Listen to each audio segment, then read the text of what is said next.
Hi mga Kayaya Bells! Hello! Welcome back to my channel. Yung hindi pa nag-subscribe, please naman, pa-subscribe naman sa channel ni Yayang Kolot. Yes, for today's video, I will go and show you a book, a very nice book that I have read for 2 days now. It's called Slumped.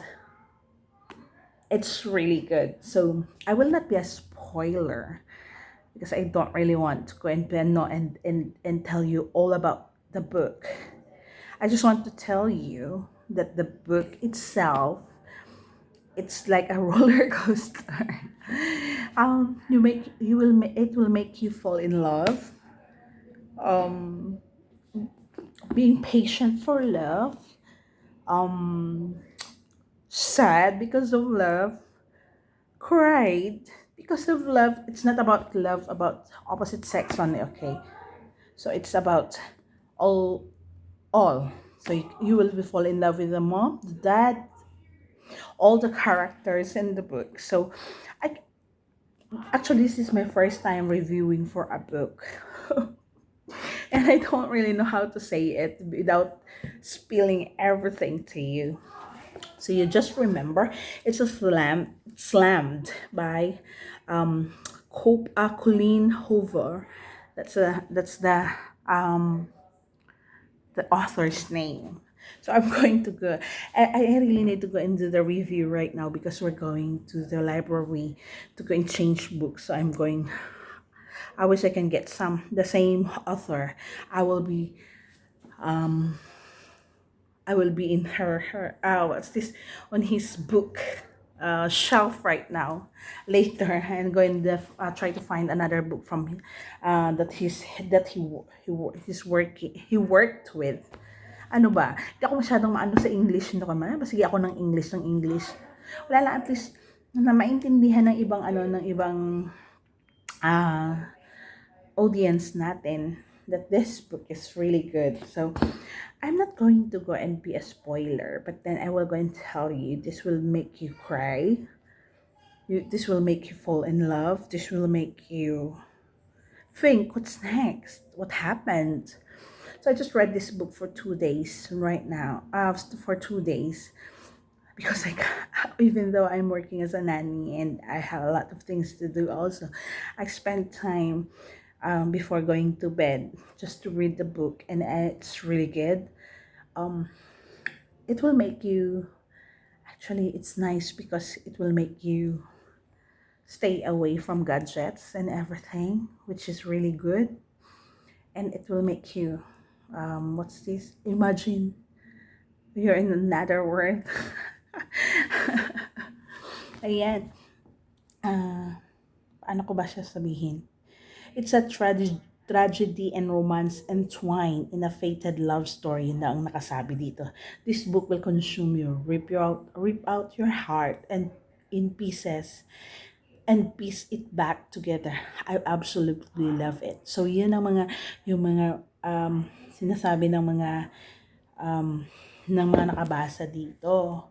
And this one, I was just going to tell you the synopsis, I think, yung ano niya sa likod. Now, Laken's father died suddenly, leaving her to gather every ounce of strength to be a pillar for her family in order to prevent their world from falling apart. Now, her life is taking another unexpected turn. Laken's mother gets a job which leads to an unwanted move across country. However, a new home means new neighbors. And Laken's new neighbor is the very attractive Will Copper. Mm-hmm. Imagine nyo, ang gwapo siguro ni Will. Will has an intriguing passion for slum poetry. Oh, that's it. The poetry inside is really good as well. It will inspire you, I think, to go and make one. I think I'm going to make one for myself. I just want to go and make a poem that's relating on how I feel for today. I guess I can. The two feel an irresistible attraction but are rocked to the core when a shocking revelation brings their romance to a screeching halt. Laken and Will must find a way to fight the forces that threaten to tear them apart or learn to live without each other.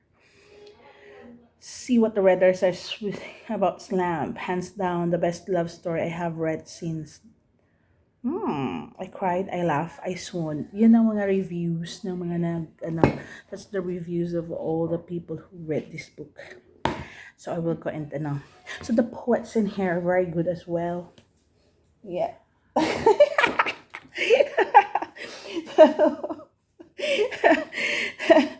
um, and it's from, what's this? And it's good because meron dito sa may Singapore ng library where I can go and borrow books and I don't need to go and spend a lot on it. But it's a really good book. And for practical reason na rin, kasi pag once na read mo nabasa mo na yung book, di ba?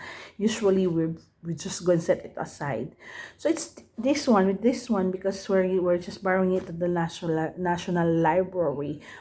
We need to go and return it. So today we're going to return this. If you're near a National Library here in Singapore, you can go.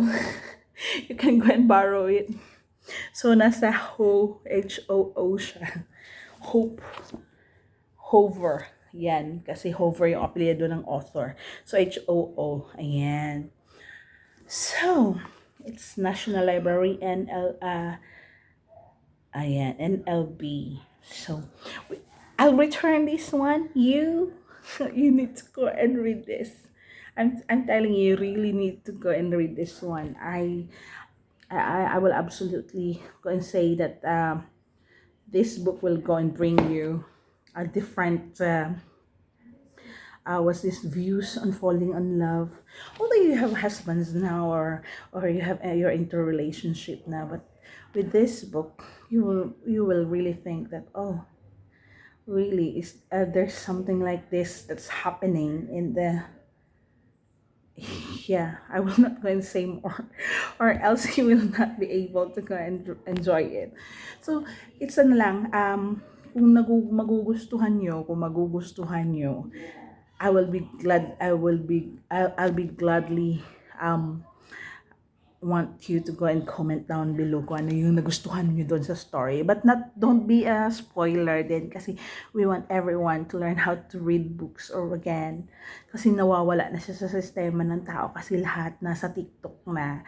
But it's a very nice book. It's much nicer to go and read it before you go to sleep. After you have your prayers to go to bed. Ayun lang.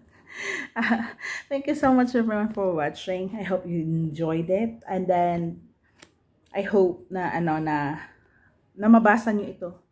Hindi man ako na spoiler, but then it's a very good review from me. I would say that.